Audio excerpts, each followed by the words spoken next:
Welcome, class, to our lecture discussion of Good Country People. I'm going to use your study guide attachment to kind of guide our conversation. I won't answer every single question, but I'll try to cover as many as possible. The first question asks you about the description of Mrs. Freeman, comparing her expressions to shifting gears and what that tells us about her. When we think of shifting gears, what's the first thing that comes to mind? For me, it's like a vehicle, like shifting gears in a car, like you go forward, you go backward. And much like a machine or a vehicle, Mrs. Freeman has the ability to change her moods and change her direction very suddenly.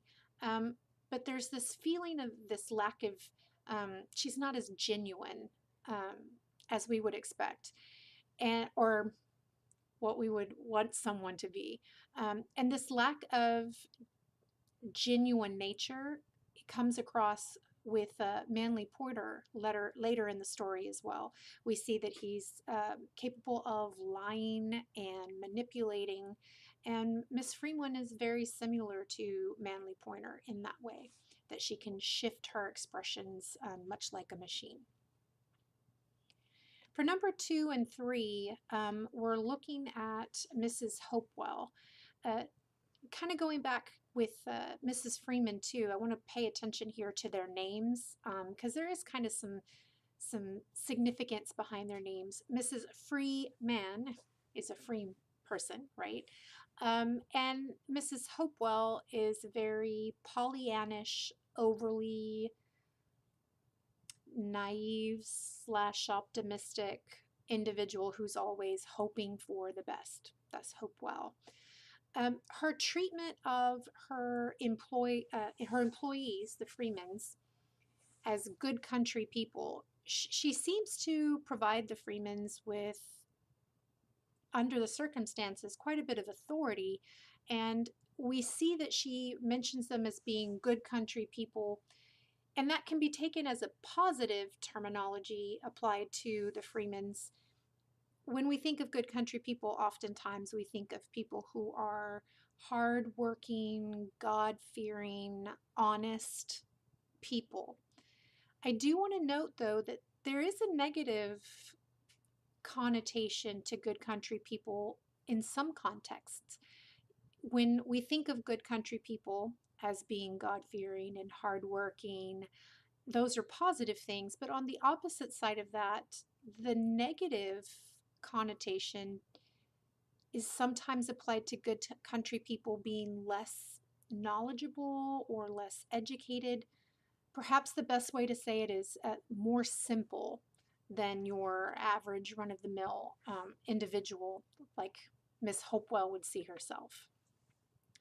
She also, with her Pollyannish kind of views, she has sayings like number 3 mentions: nothing is perfect, that is life, well, other people have their opinions too. At first reading, these can all be very positive kind of statements that would make us think, oh, well, Miss Hopewell is just a really understanding person. That's not necessarily the case with Miss Hopewell. The case with Miss Hopewell is more problematic because it's almost as if she lacks the fortitude and knowledge to actually take a stance or have an actual opinion of her own. My mom used to say, if you don't know what you believe in, you'll fall for anything. And that reminds me of Miss Hopewell. She lacks that fortitude to express her own opinions. With number 4, this is a pretty obvious answer with the descriptive imagery applied toward Holga slash Joy, lumber to the bathroom, hulking, stumped. This imagery describes Holga in a masculine way, but it also is the exact opposite of elegant, like Miss Hopewell would want Joy slash Holga to be. They are they are so well represented in that they represent also parts of her personality. She O'Connor, describes joy so that the reader fully understands how and why she is so unlike most women. Um, she's very far removed from the expectation of most girls who are going to get married, they're going to have a family. It's almost as if Joy Holga's education makes her associated with a certain kind of roughness that is not refined. And these descriptive words help bring that separation to light. I'm going to skip down. Number 6 asks why Miss Freeman relishes the name Holga. Keep in mind that Miss Freeman, like Manly Pointer, has kind of a fascination with the grotesque or with bizarre things like diseases and deformities, and she enjoys these ugly things. So Holga sounding like an ugly name, and add to that Miss Hopewell hates it so much, then she relishes the use of Holga as being an awful name. Number 7 asks you to comment on a outburst that Holga has, and she has an allusion to Malebranche here. And one of your research questions that I asked you to look up was who Nicholas Malebranche was. He is a philosopher, and what I really want you to know here, obviously his philosophy is important so you can understand her outburst. But secondly, Nicholas Malebranche was often very ill. He did have a heart condition. He had a deformity, and this kept him sickly most of his life. I think we, as the reader, need to acknowledge that it would be very human and very natural for Holga to feel a connection with this philosopher because he, like her, shares some of her conditions. I also want to note here that Holga identifies herself to be a nihilist. That's another term I asked you to look up with the research part of this study guide. So hopefully you've done that and know that a nihilist is someone who believes in nothing. And it's interesting to me that Holga quotes Nicholas Malebranche, who believed that God was within us, that we were not our own light.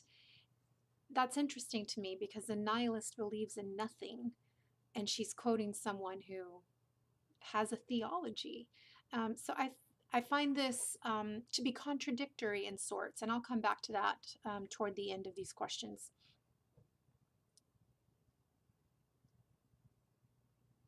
I'm going to skip down now to question 10. Holga's declared atheism or nihilism, and she doesn't want her mother to keep a Bible in the parlor. This is interesting too, because if you believe in, hypothetically, let's say I'm Holga and I believe in nothing, I would be secure in my belief in nothingness. And so why should it bother me or upset me for somebody else to have a Bible if I don't believe in the Bible? So there's, again, kind of going back with that contradictory nature from what we just discussed. We see this here. She also has mention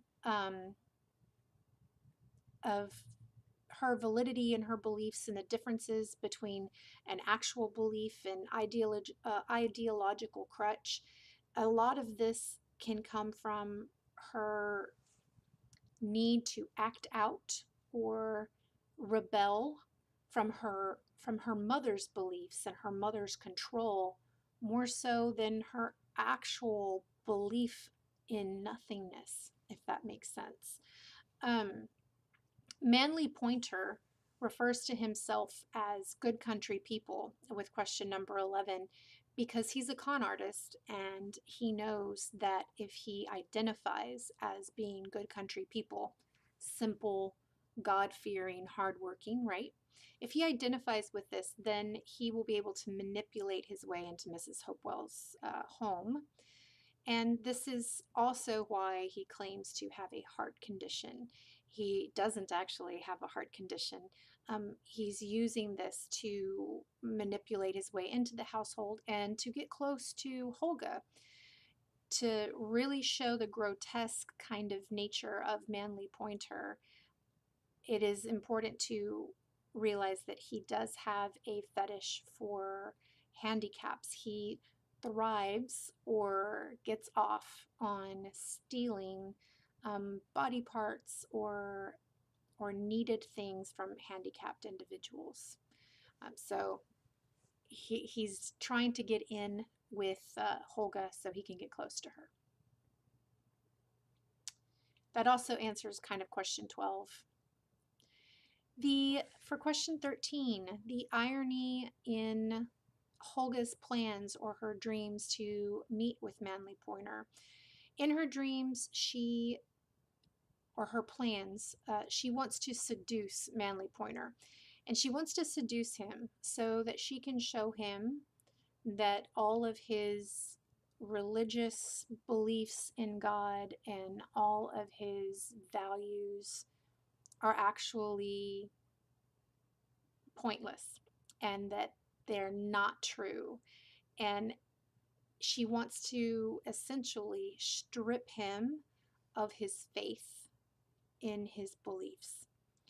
When you think about this, really, really internalize this for a second.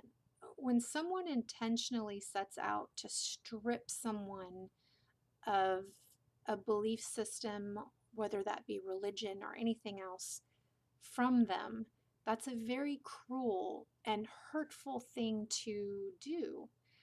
And Holga's intentions here are to do exactly that to Manly Pointer. She wants to take his innocence and his faith in God.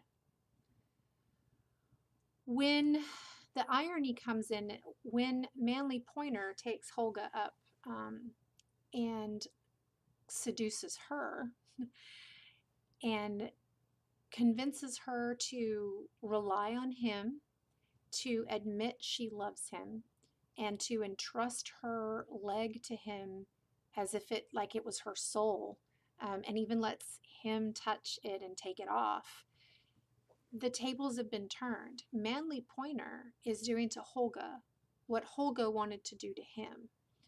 He is stripping her faith and her intellect from her.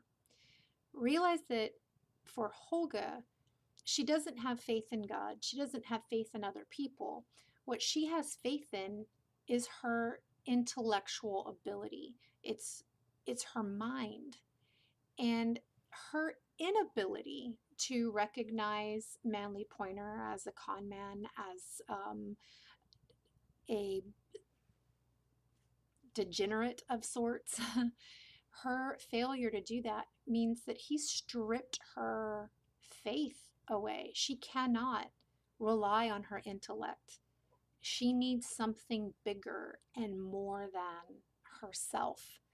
This is where the point in the story where we can see that allegory for salvation come through.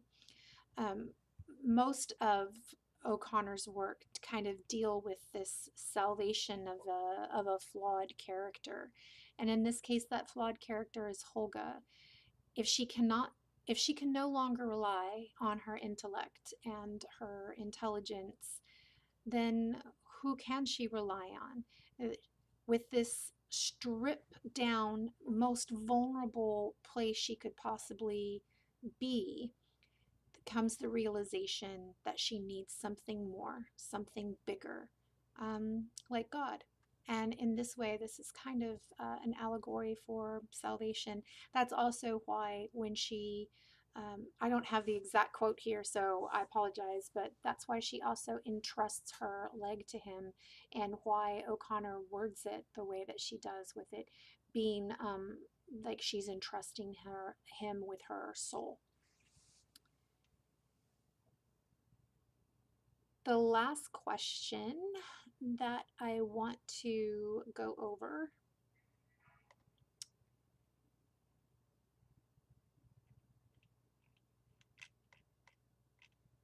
actually, I've already gone over it. The last thing I wanted to go over with their names, but we've already gone over their names.